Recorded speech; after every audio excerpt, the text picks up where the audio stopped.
माननीय अध्यक्ष जी, मैं आपकी धन्यवादी हूँ कि आपने मुझे रेलवेज अमेंडमेंट बिल 2024 पर अपने विचार रखने का मौका दिया। माननीय रेल मंत्री श्री अश्विनी वैष्णव जी द्वारा प्रस्तावित इस बिल का मैं स्वागत करती हूँ। जैसे कि हमारे प्रधानमंत्री श्री नरेंद्र मोदी जी हमेशा ही कहते हैं कि सरकार का काम होना चाहिए जो लोगों के जीवन में सरलता लाए, चाहे वो लॉज हो, ब्यूरोक्रेसी हो या सरकार के दफ्तर हों, उनके लिए वो एक्सेसिबल होने चाहिए और उनके लिए जो है वो किसी तरह का स्ट्रेस जनरेट ना करें और इजीली अवेलेबल होने चाहिए। निश्चय ही ये जो बिल है इस उद्देश्य में जो है वो सफल होता है और इसके अंतर्गत जो है 1905 में जो रेलवे बोर्ड एक्ट था उसको 1989 में जो रेलवे एक्ट है उसमें क्लब किया जा रहा है। निश्चय ही इस तरह के जो एक सिंगुलर लॉ बनाकर जो है वो आई फील कि हमारे जो साधारण मानवीय हैं उनके लिए बहुत ही इजीली अवेलेबल होंगे, एक्सेसिबल होंगे, इसीलिए मैं इसका स्वागत करती हूँ। Another very important government body railway board, जिसको डायरेक्टली जो कॉर्पोरेट्स के जो हर्डल्स होते हैं, जिसको हमारे प्रधानमंत्री जी हमेशा कहते हैं कि दफ्तरों के चक्कर लगाने या लोगों को एक डेस्क से दूसरे डेस्क भेजना, आई थिंक इससे भी उनको जो है वो छुटकारा मिलता है। ये डायरेक्टली जो है सेंटर के अंडर जो है रेलवे बोर्ड को लिया जा रहा है, इसका भी मैं पूरा स्वागत करती हूँ।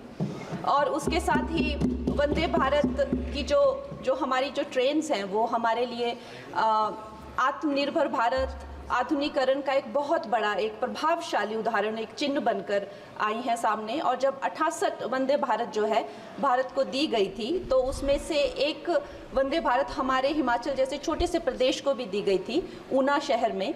उसके साथ ही मैं जानती हूँ कि हिमाचल बहुत ही एक दुर्गम क्षेत्र है, मगर जिस तरह से हमारी सरकार भारतीय जनता पार्टी जम्मू कश्मीर हो गया या और पहाड़ी इलाके हो गए, उनमें जो है इतने ज़्यादा रेल प्रोजेक्ट्स जो है वो लॉन्च कर रहे हैं, उसी के साथ भी हमें भी हिमाचल के लिए बहुत ज़्यादा जो है वो सर्वेज हो रहे हैं, रेल का बजट मिला है।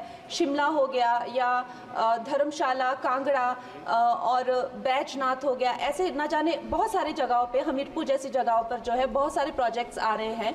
लेकिन मैं माननीय मंत्री जी का ध्यान मैं मंडी क्षेत्र की तरफ लाना चाहूँगी। एक्चुअली मंडी क्षेत्र 60 to 70% ऑफ जो हिमाचल का जियोग्राफिक एरिया है वो मंडी क्षेत्र में ही आता है और हमारा जो क्षेत्र है उसमें अभी तक इस तरह का ना कोई सर्वे हुआ है ना सुविधा है। अगर हमारे क्षेत्र में अगर चाहे वो सेंट्रल मंडी अगर दिल्ली से जुड़ता है या चंडीगढ़ या चाहे अंबाला जैसी 2-3 जगहों से भी अगर हमें जोड़ा जाए तो हमारे हिमाचल की जो प्रगति और विकास है उसमें हमें बहुत सहायता मिलेगी। और उसके साथ ही मैं बहुत बहुत बधाई देती हूँ हमारे मंत्री जी को for 2024 railway amendment bill. Thank you. Shri Shyam सुंदर बारवे। श्री श्याम सुंदर बारवे।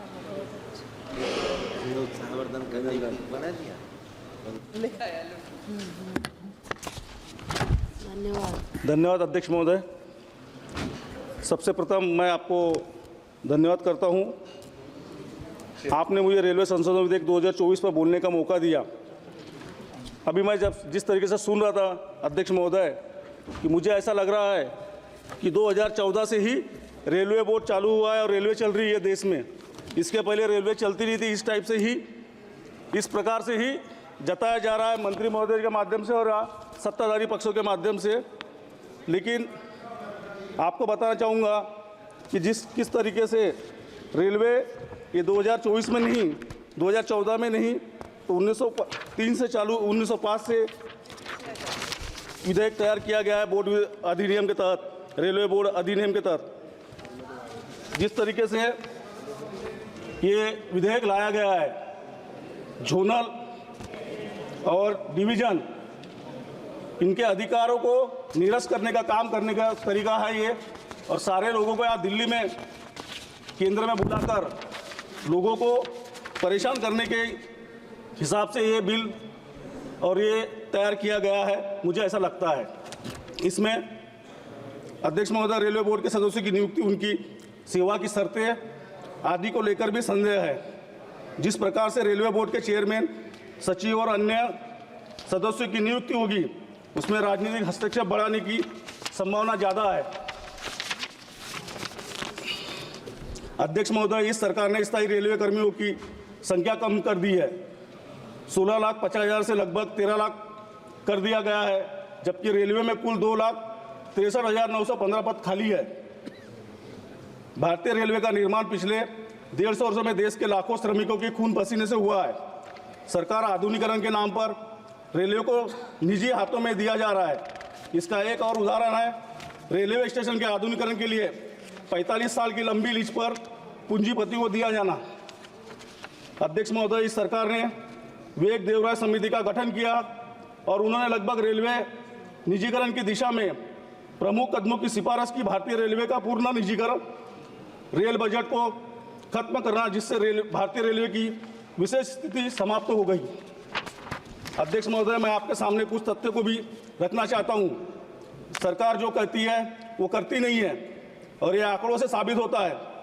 हमारी पार्टी और हमारे दल के नेता श्री राहुल जी गांधी हमेशा रेलवे के निजीकरण के खिलाफ बोला है और सरकार के द्वारा झूठ का प्रचार किया जा रहा है कि रेलवे का निजीकरण नहीं हो रहा है, जबकि रेल मंत्री जी ने खुद लोकसभा में 16 सितंबर 2020 लिखित उत्तर में बताया है कि चुनिंदा और लाभदायक 109 मार्गों पर 150 यात्री ट्रेनें निजी करने की प्रक्रिया शुरू हो चुकी है।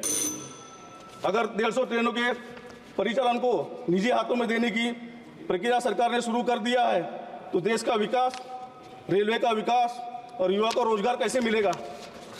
अध्यक्ष महोदय, मैं लास्ट में बोलना चाहूँगा कि जिस तरीके से हमारे जो SC, ST, OBC के विद्यार्थी देश में कहीं पर भी पहले 2014 के पहले उनको पासेस दी जाती थी एग्जाम देने के लिए, वो इस सरकार ने बंद कर दिया है। कृपया करके आपके माध्यम से रेलवे मंत्री जी को बताना चाहूँगा कि वह शुरू किया जाए और वरिष्ठ नागरिकों के लिए जो सेवा इसके पहले शुरू थी वो भी शुरू की जाए। धन्यवाद। श्रीमती लवली आनंद। माननीय सभापति महोदया, आपने मुझे रेलवे संशोधन विधेयक 2024 पर चर्चा में भाग लेने की अनुमति दी, इसके लिए मैं आपको धन्यवाद देती हूँ। महोदया, माननीय रेल मंत्री जी रेलवे अधिनियम 1989 में संशोधन का प्रस्ताव पेश किए हैं और इसमें भारतीय रेलवे बोर्ड अधिनियम 1905 के प्रावधानों को ये समाहित करने का प्रस्ताव किया है। अब भारतीय रेलवे बोर्ड अधिनियम 1905 समाप्त हो जाएगा और एक ही कानून रेलवे बोर्ड के लिए लागू रहेगा, जिससे रेलवे बोर्ड को अधिक शक्ति मिलेगा। बोर्ड की शक्ति में वृद्धि होगा, रेलवे बोर्ड के प्रशासनिक ढांचे की और अधिक आधुनिक एवं मजबूत